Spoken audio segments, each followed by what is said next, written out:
हे बच्चा, good morning. कैसे हो आप लोग? आई होप कि पढ़ाई वढ़ाई सब ठीक चल रहा होगा। और हम लोग इस चैप्टर में लगभग सारी बातें डिस्कस कर लिया है।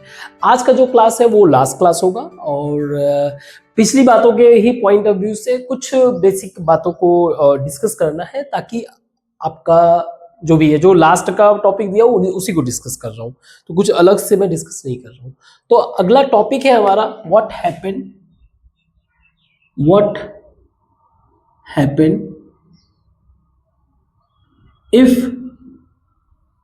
egg not fertilized। अगर एग फर्टिलाइज नहीं होगा तो क्या होगा? हमने अब तक के नॉलेज से समझ में आ गया कि जो अब तक हम लोगों ने डिस्कस किया कि कैसे स्पर्म प्लस एग यानी कि ओवम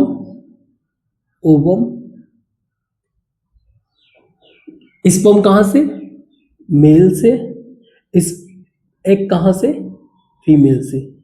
व्हेन दे फ्यूज, जब ये मिलते हैं, ये क्रिएट करते हैं जाइगोट यानी कि इनिशियल लाइफ एक ये सिंगल सेल है, ठीक है। ये कैसा रहता है? एक सेल की तरह। अब ये सेल खुद को मल्टीप्लाई करता है, ठीक है, मीन्स सेल डिवीजन स्टार्ट हो जाता है। सेल डिवीजन के कारण ये एक बॉल में कन्वर्ट हो जाता है, बॉल टाइप स्ट्रक्चर में कन्वर्ट हो जाता है। We call it embryo. What we call? Embryo. Now embryo जो है, आप कह सकते हो इनिशियल बेबी का फॉर्म है, means initial form of baby. अब जब एम्ब्रायो से सारे के सारे ऑर्गन डेवलप हो जाए प्रॉपर, यानी कि नाउ ऑर्गन डेवलप्ड, बेबी के अंदर ऑर्गन डेवलप हो गए सब। ऑर्गन का मतलब जो भी हमारा हार्ट है, ब्रेन है, ये सारे ऑर्गन है। So when they get developed, तो इसको हम लोग बोलते हैं फिटस, ठीक है। और यही फिटस ग्रो करके बेबी बनता है। सो ये फंडामेंटल नॉलेज हमें पता है, लेकिन हमारा कहानी इधर चलेगा कि अगर एग जो है वो फर्टिलाइज ही ना हुआ हो, यानी कि what happen if egg not fertilize. इसका मतलब क्या है? सी, अगर हम लोग एक बार फीमेल रिप्रोडक्टिव ऑर्गन को बनाए, तो ये आपका ओवरी है।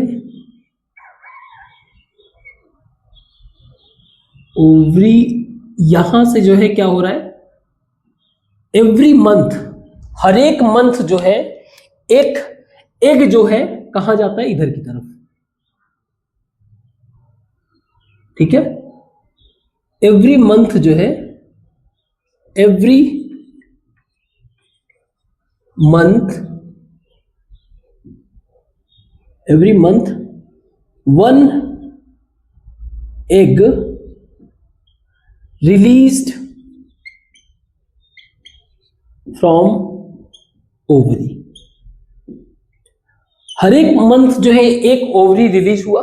और अगर इस एग का लाइफ देखा जाए, इस एग का लाइफ होता है लगभग 24 आवर्स। इसका लाइफ कितना होता है?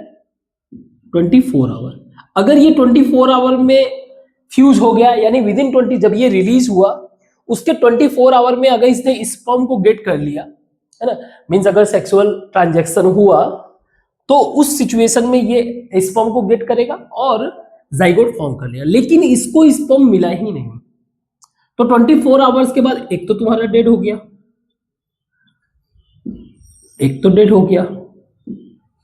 बट होता क्या है कि जो यूट्रस है, यूट्रस का एक नेचर है, एक तो डेड हो गया, लेकिन ये आपका यूट्रस है, this is uterus. Now uterus के क्या होता है? यूट्रस एक सर्टेन, आप कह सकते हो, साइक्लिक एक्टिविटी करता है। एक तरह का साइक्लिक एक्टिविटी करता है। अब वो करता क्या है? Cyclic activity. यूट्रस के अंदर जो है इसकी लाइनिंग्स होती है।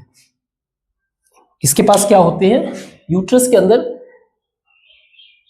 लाइनिंग होते हैं, कुछ ऐसे लाइनिंग टाइप के कुछ है, मान लीजिए।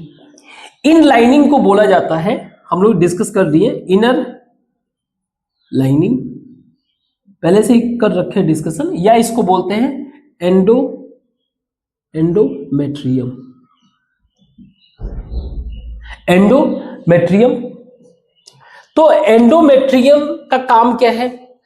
ये इनर लाइनिंग है, ये पूरे मंथ खुद को प्रिपेयर करता है। इट प्रिपेयर इट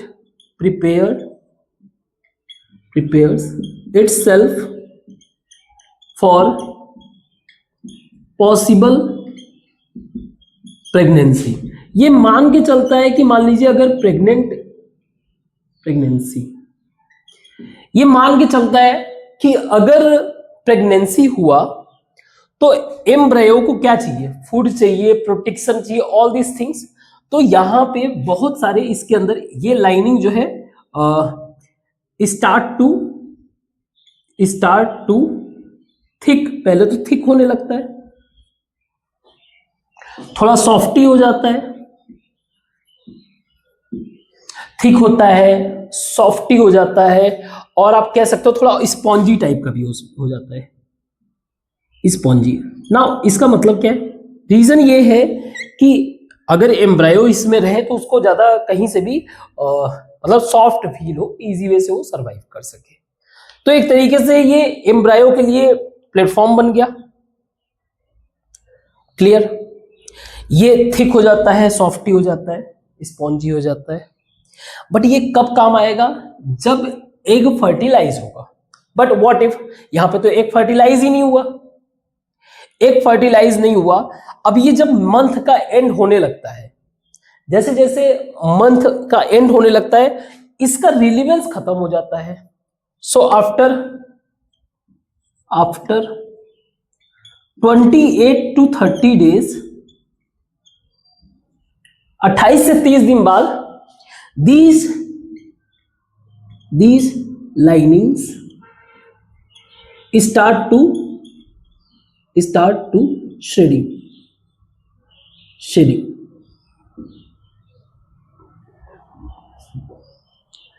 या फिर आप कह सकते हो स्टार्ट टू ब्रेक डाउन।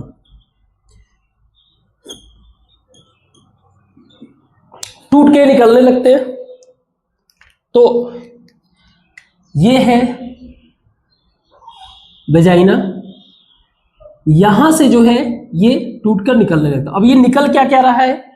एक तो इसके अंदर ब्लड है, क्योंकि क्या हो जाता है कि थिक, सॉफ्टी और स्पॉन्जी जो बनता है because of presence of more blood, बहुत ज्यादा ब्लड इसमें भर जाता है। आखिर सी ह्यूमन को न्यूट्रिएंट्स कहां से मिलता है? ब्लड से ही मिलता है। तो निकल क्या रहा है? आउटपुट में क्या जा रहा है? आउटपुट में एक तो ब्लड जाएगा, दूसरा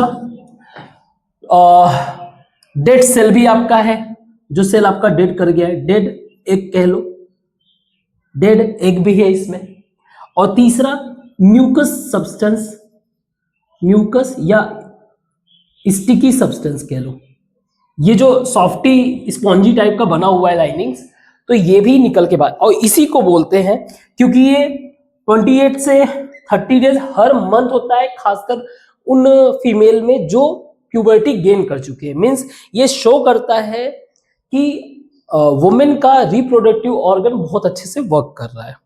क्लियर? और ये कितने दिन तक होता है? ये कंटिन्यूअस निकलता है, आउट होता है लगभग 2 से लेके 8 दिन तक, 2 से 8 डेज, मतलब मान के चलिए 1 वीक तक ये रहता है। और इसी साइकिल को, क्योंकि ये रिपीट हो रहा है, इसी को बोला जाता है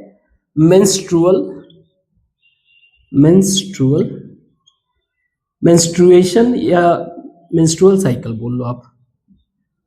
हम लोगों ने पहली बात कर लिया था, मेन रिप्रेजेंट कर रहा है मंथ को, ठीक है, मंथ को। तो एक बात तो क्लियर हो गया कि जब एक फर्टिलाइज नहीं होगा तो एक तो डेड हो गया, कोई इश्यू नहीं।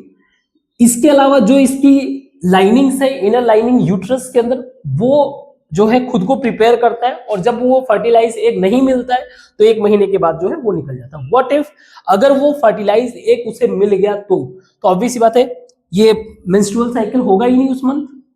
तो आप ये फील कर सकते हो कि वो जो भी फीमेल इंडिविजुअल है उसको मान लिया जाएगा कि वो प्रेग्नेंट है। ठीक है, आपको आई होप आपको ये समझ में आया what happen if egg not fertilize. इसको मिटाते हैं, अब हम लोग कुछ रिप्रोडक्टिव हेल्थ के पॉइंट ऑफ व्यू से चीजों को डिस्कस करते हैं। सो जितनी भी टेक्निकल बातें थी रिलेटेड टू द रिप्रोडक्शन वो हमने समझ लिया, सारी बातें डिस्कस कर लिया। अब एक जनरल एस्पेक्ट को डिस्कस करना है, स्पेशली आप कह सकते हो उसको रिप्रोडक्शन, रिप्रोडक्टिव हेल्थ से रिलेटेड हेल्थ, और एक आप इसको बोल सकते हो एक जनरल एस्पेक्ट जो हमें समझना बहुत जरूरी है, जनरल एस्पेक्ट। ठीक, तो जैसे कोई भी फीमेल या फिर मेल इंडिविजुअल है, व्हेन दे हिट प्यूबर्टी, या फिर आप कह लो जब प्यूबर्टी के कार जो उनका रिप्रोडक्टिव ऑर्गन डेवलप हुआ, मींस आफ्टर गेनिंग प्यूबर्टी, तो कह सकते हो कि नाउ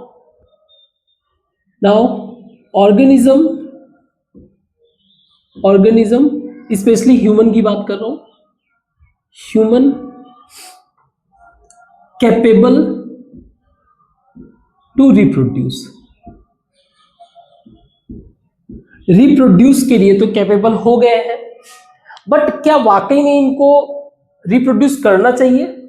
इसके कई सारे बातों पे केयर करना पड़ेगा। Means first they have to cross check कि क्या ये फिजिकली प्रिपेयर है, फिजिकली प्रिपेयर्डनेस,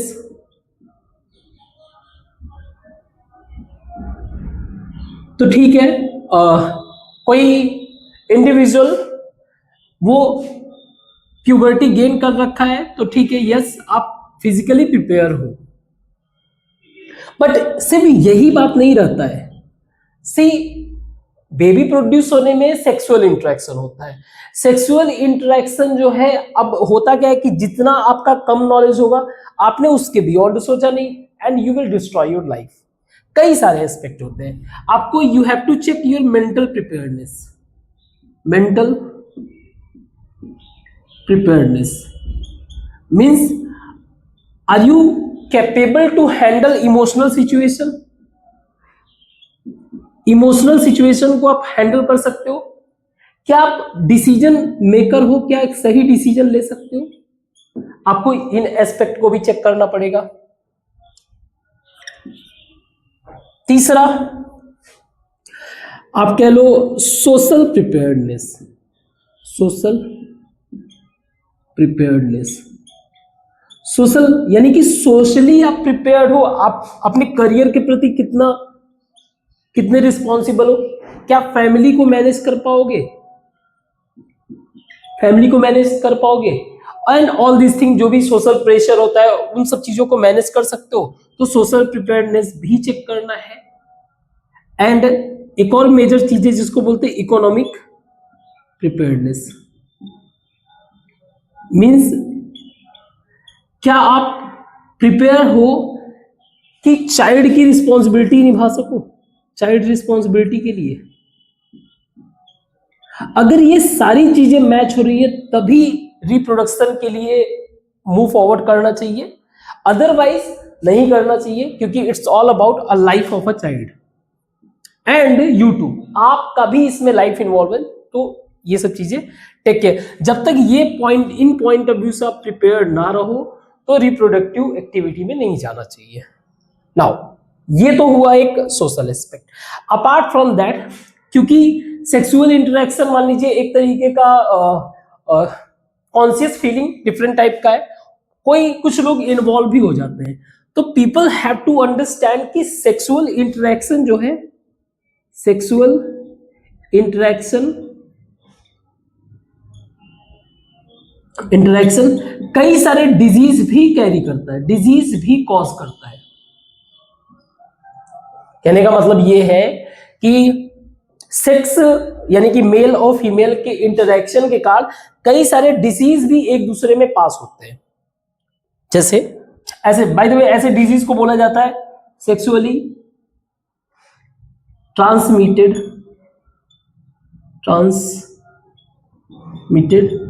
डिजीज या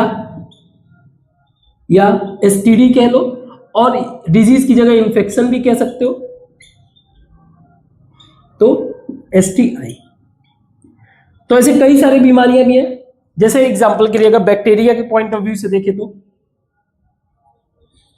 बैक्टीरियल डिजीज कह लो आप।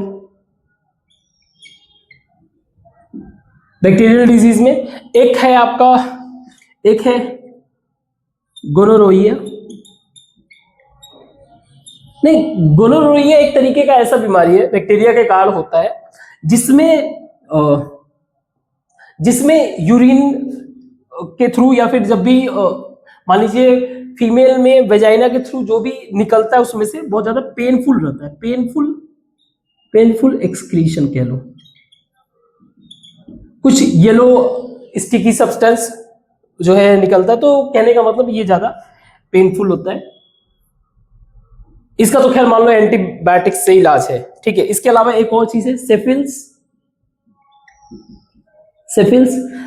जो है, सेफिल्स या सेफिलिस बोल लो, सेफिलिस जो है ये भी एक तरीके का बैक्टीरियल डिजीज है जिसके कारण रैसेस डेवलप हो जाते हैं, स्पेशली जो है जेनिटल रीजन में रैसेस डेवलप हो जाते हैं।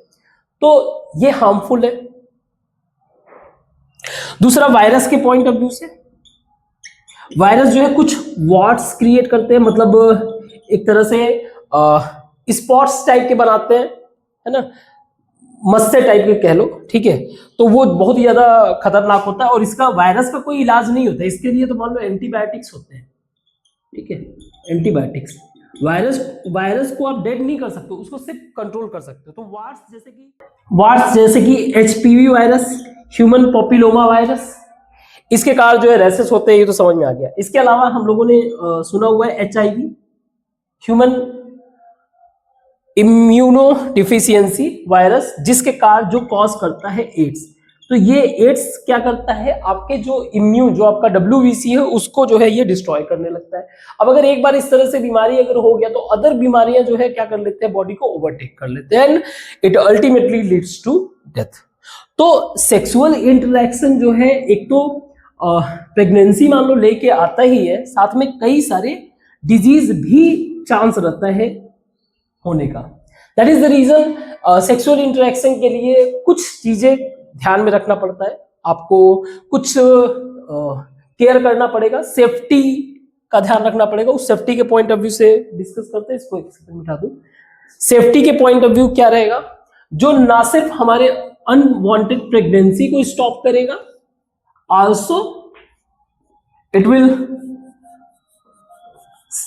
will make sure कि किसी तरीके का डिजीज ना हो। सो सेफ्टी के पॉइंट ऑफ व्यू से जो हेल्थ को इंश्योर करेगा और अनवांटेड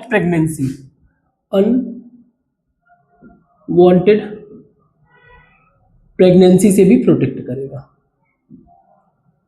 तो एक सबसे फेमस मेथड है जिसको बोलते हैं मैकेनिकल बैरियर।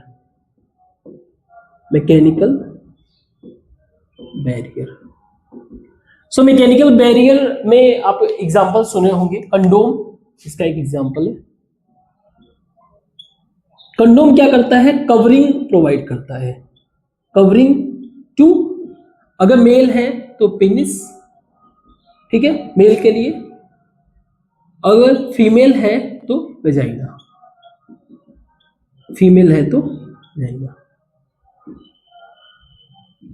ठीक है। अब इससे क्या होगा, सेक्सुअल इंटरकोर्स के टाइम पर जो स्पर्म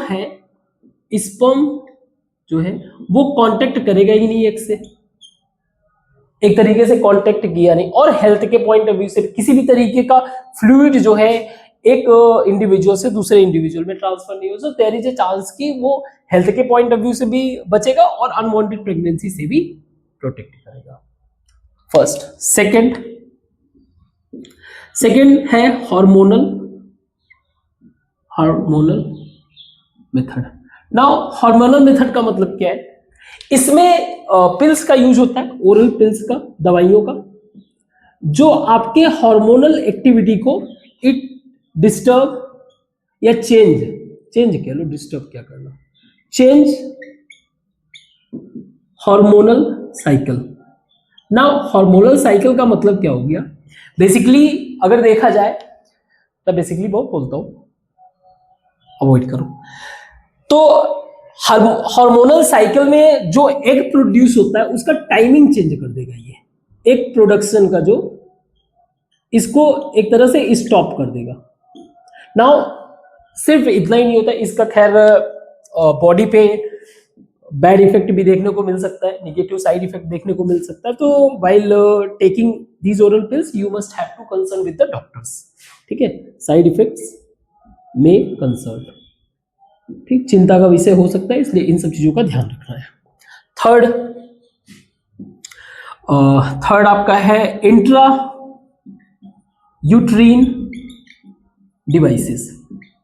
नाउ इंट्रा का मतलब होता है इनसाइड, विद इन, यूट्रीन का मतलब हो गया यूट्रस, ठीक है, यूट्रस, इंट्रा यूट्रीन का मतलब हो गया uterus, with in means with in uterus एक डिवाइस। ऐसे कौन से डिवाइस है? एक को बोला जाता है लूप, दूसरे को बोला जाता है कॉपर टी। ज्यादा नहीं, बस एक सिंपल डिवाइस है। ये क्या करता है? सी, बेबी को जब प्रोड्यूस करना है तो यूट्रस में उसे इम्प्लांट होना पड़ेगा ना। जब वो यूट्रस में इम्प्लांट होगा तभी तो उसको नरिशमेंट मिलेगा ग्रो करने के लिए, तभी तो वो जो है बेबी में कन्वर्ट होगा।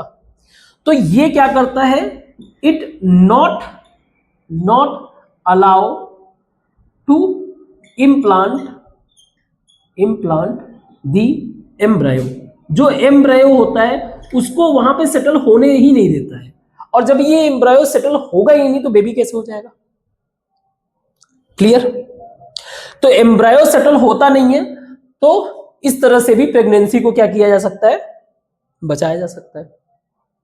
Fourth, surgical method. अब मान लीजिए जो है ये सारी चीजें किसी ने फॉलो नहीं किया और चाइल्ड जो है यानी प्रेगनेंसी हो चुका है और वो चाइल्ड जो है कन्वर्ट हो चुका है फिटस में, इसको निकालने के लिए फोइटस जो होता है वो प्रॉपर ऑर्गन डेवलप होने के बाद ही हम बोलते हैं। सो सच काइंड ऑफ एक्टिविटी एक तरह से ये इलीगल है, इस तरह की एक्टिविटी में इंडल्ज नहीं होना चाहिए। अगर ऐसा कुछ है भी तो आपको लीगली कंसर्न जरूर करना चाहिए। There is a laws, rules, regulations है, ठीक है, लॉज में बदलाव भी होते रहते हैं। अब ये क्योंकि ऑर्गन डेवलप हो जाता है तो कई सारे लोग जो है ऑर्गन को चेक करके पता करने का कोशिश करते हैं कि वो लड़का है कि लड़की है, और ऐसे कई सारे स्टेट ऐसे हुआ करते थे जहां पे इसको बोलते हैं प्रीनेटल टेस्ट। इस तरीके के टेस्ट हुआ करते थे जो ये बताएगा कि ये लड़का है या लड़की, और यूजुअली पेरेंट्स में क्या होता था कि लड़की उनको चाहिए नहीं रहता था। तो इस तरह से ये लोग क्या करते थे, उस फीटस को जो है बर्बाद, इसको बोलते थे फीटिसाइड्स, ठीक है। तो ये एक सोशल इश्यू है। जैसे अगर पिछले टाइम में देखा जाए सेंसस के पॉइंट ऑफ व्यू से, हरियाणा एक सबसे पिछड़ा हुआ सेक्स रेशियो में स्टेट था, यानी कि वहां पे लड़कों की संख्या ज्यादा थी, लड़कियों की संख्या कम। लेकिन आज के टाइम में उन्होंने भी बेहतर तरीके से ग्रो किया, जिस तरह से गवर्नमेंट ने पॉलिसी चलाया, बेटी बचाओ बेटी पढ़ाओ। तो ये सारी चीजें बहुत ज्यादा इंपॉर्टेंट रखता है सोसाइटी के बैलेंस ग्रोथ के लिए, ठीक है। तो सर्जिकल मेथड मींस अबॉर्शन, पहला चीज तो ये समझो। और ये कभी भी आप इररिस्पॉन्सिबल तरीके से इसमें इंडल्ज नहीं हो सकते हो। You have to concern legally इन सब चीजों को कंसर्न करना पड़ेगा, तभी इस तरीके के, वैसे तो ये नहीं करना चाहिए, ठीक है। तो सेफ्टी के पॉइंट ऑफ व्यू से while following such kind of, specially मान लीजिए ये तो कुछ जो है बीमारियों से भी आप प्रोटेक्ट रहोगे और आपको अवेयर होना पड़ेगा इन सब चीजों को लेकर। ठीक है, ये बहुत जरूरी है अवेयरनेस मेंटेन करना। ठीक, तो इसको हम लोग मिटाते हैं और एक लास्ट और जनरल एस्पेक्ट है डिस्कशन के लिए, ये भी हेल्थ के पॉइंट ऑफ व्यू से था, एक सोशल पॉइंट ऑफ व्यू से डिस्कशन है, उसके बाद हमारा चैप्टर होगा बेटा। सो रिप्रोडक्शन बहुत ही इंपॉर्टेंट पार्ट है किसी इंडिविजुअल के लिए, बात करो या फिर कंट्री के पॉइंट ऑफ व्यू से देखा जाए तो भी जो है बहुत इंपॉर्टेंट। तो कंट्री के प्रोस्पेक्ट में हम लोग कंसीडर करते हैं पॉपुलेशन को। ठीक है, हम बात करते हैं पॉपुलेशन की। नाउ पॉपुलेशन की बात करने का मतलब क्या होता है, ये दो मेजर चीज कंसर्न करता है, दो मेजर चीज। एक होता है बर्थ रेट, यानी किस रेट से जो है इस कंट्री में बर्थ हो रहा है और किस रेट से वहां पे डेथ हो रहा है, और ये कई सारी चीजें रिप्रेजेंट करती है, डेथ रेट। अब कोई भी कंट्री है, ठीक है, हर एक कंट्री में रिसोर्स लिमिटेड होता है, रिसोर्स लिमिटेड होता है। सही, कहने का मतलब क्या है कि पहली बात तो बर्थ किसी बेबी को प्रोड्यूस करना ये एटलीस्ट इंडिविजुअल डिसीजन है। कोई है जो मान लीजिए 6, 7, 8 बच्चे पैदा कर रहा है, कोई है जो 2 या 3 बच्चे पैदा कर रहा है। You have to align with the policy of government, policy of government, या कह सकते हो रूल ऑफ लैंड। जो जहां पे भी आप हो सकता है अमेरिका में हो, आप हो सकता है इंडिया में हो, आप हो सकता है जापान में हो, चाहे जहां पे भी आप हो, गवर्नमेंट के द्वारा बनाई गई पॉलिसी को फॉलो करना चाहिए। उसका रीजन मैंने बताया कि रिसोर्स लिमिटेड होता है और इसका डिस्ट्रीब्यूशन जरूरी होता है। डिस्ट्रीब्यूशन मींस इक्वल डिस्ट्रीब्यूशन होना जरूरी होता है। अब अगर इक्वल डिस्ट्रीब्यूशन नहीं होगा, आप ऐसे समझो जैसे हमारी कंट्री में पॉपुलेशन बहुत ज्यादा है, तो आप जो पीक टाइम्स होते हैं, एग्जांपल के लिए मान लीजिए कोई त्योहार का पीरियड अगर आप देखोगे तो रेलवे इतना ज्यादा मींस कंजस्टेड हो जाता है कि आप उस ट्रेन के अंदर सांस तक नहीं ले सकते हो। तो कहीं ना कहीं अगर रिसोर्स प्रॉपर वे से रिसोर्स का मतलब किसी भी चीज का सर्विस का यूटिलाइज करना। अब अगर ज्यादा नंबर में लोग रहेंगे तो सर्विस बेहतर तरीके से यूटिलाइज नहीं हो पाता है, यही सोसाइटी में इनइक्वालिटी क्रिएट कर देता है। अब जिसके पास मान लीजिए पैसे बहुत है वो तो बहुत अच्छा सर्विस लेके जाएगा, जिसके पास पैसे नहीं है वो बेचारा धक्के खाते हुए जाए। तो इनइक्वालिटी जो है कहीं ना कहीं करप्शन को लीड करता है,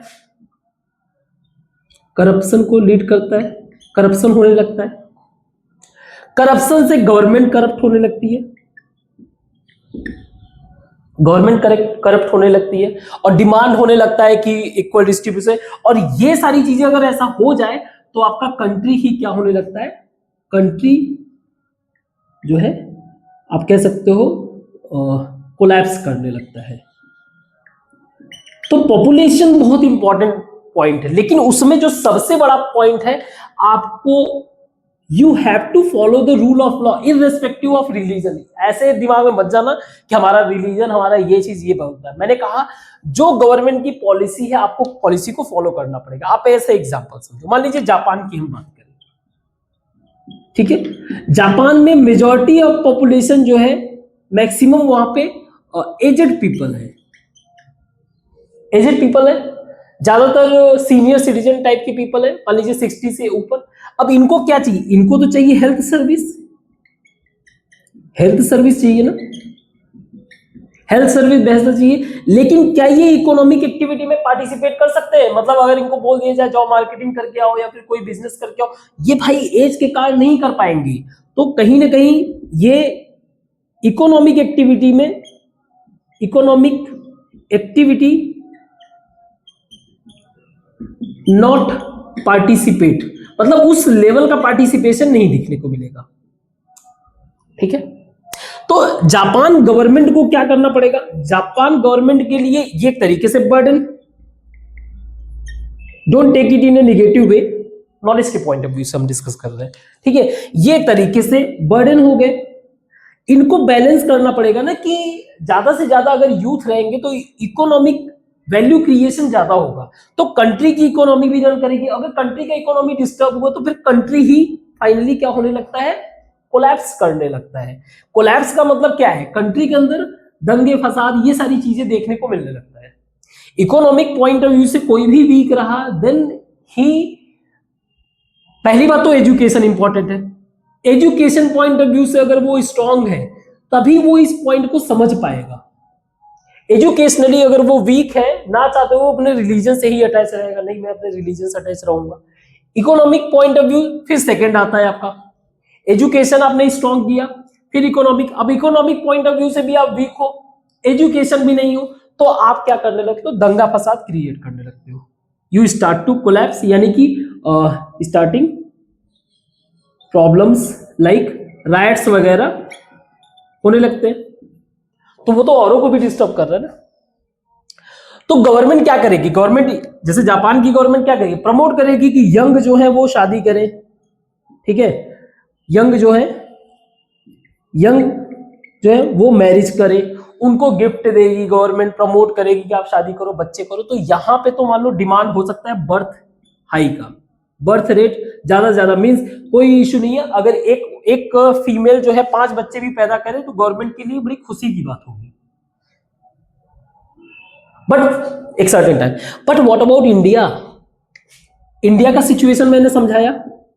इंडिया चाहेगा कि इसका जो बर्थ रेट है वो थोड़ा बैलेंस रहे, कम रहे। तो हमारे गवर्नमेंट की पॉलिसी से या फिर इंटरनेशनल नॉर्म्स भी माना जाता है, जिसको बोलते हैं टोटल फर्टिलिटी रेट।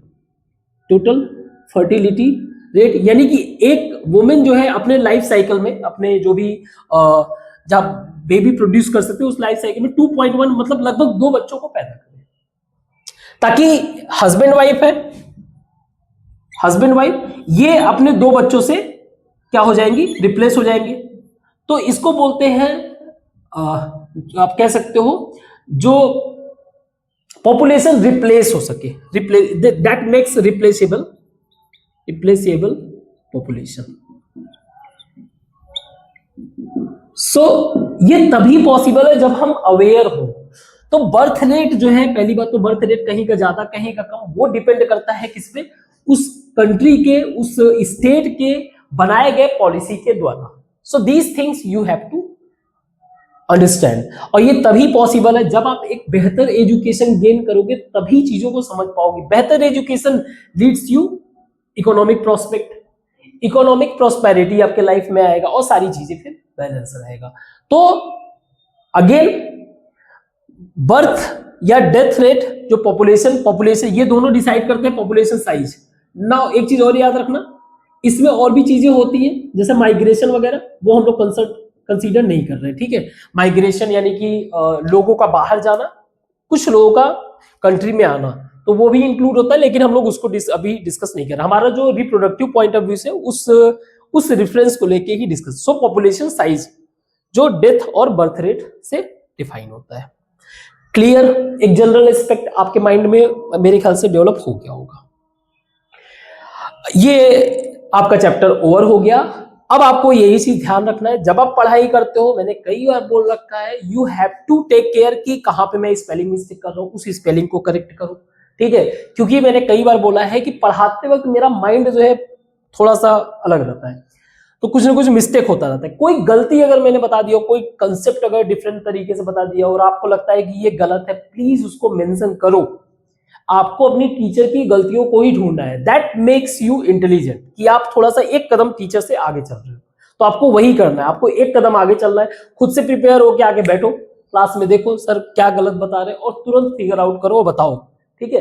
क्योंकि नोबडी इज परफेक्ट। मैं भी लर्न करता हूँ, रीड करता हूँ, मैं भी सीखता हूँ, ऐसा नहीं कि मैं भी परफेक्ट हूँ। So I just doing my duty. अगर any mistake you found, mention करो ताकि हर कोई जो है अपने आप को करेक्ट कर सके। तो आज ये चैप्टर यहीं पे ओवर होता है, तो कल से एक नया चैप्टर स्टार्ट करते हैं ना। Thank you. एक और बात, मेरे क्लासेस काफी लॉन्ग होते हैं, मुझे पता है काफी बोरिंग हो जाती है, बट प्लीज इंटेंशन थोड़ा बड़ा है। इंटेंशन आपका कोई एग्जाम नहीं है, इंटेंशन फर्स्ट आपको इंटेलिजेंट बनाना और इस तरीके का लेवल डेवलप करना जहां पे आपके माइंड में विजन डेवलप हो सके, आप अपने फ्यूचर को आगे के 10 साल 15 साल कहां पे स्टैब्लिश करना चाहते हो वो देख सको। इन एनी केस अगर मान लीजिए आपने कोई टारगेट डिसाइड किया, चाहे वो जेई हो, नीट हो, एनडीए हो या यूपीएससी का कोई भी बड़े से बड़ा एग्जाम, अगर आप फेल भी हो जा रहे हो, that vision gives you the path beyond that destination. जो आपने डेस्टिनेशन फिक्स किया था उसके बियॉन्ड जो है आपको एक पाथ दिखाएगा, ठीक है। Because we have to believe कि जो डेस्टिनेशन हमें नहीं मिला वो एंड नहीं है। तो ये एक अलग लेवल का मीन्स आप पढ़ाई करते हुए जेई वेई सब क्रैक कर जाओगे, no issue. But at the same time हमारा विजन जो है वो बड़ा है, means we are preparing for this, और उसके अंदर नीट जेई ये है। सो ये बात ध्यान में रखना, ठीक है। Thank you.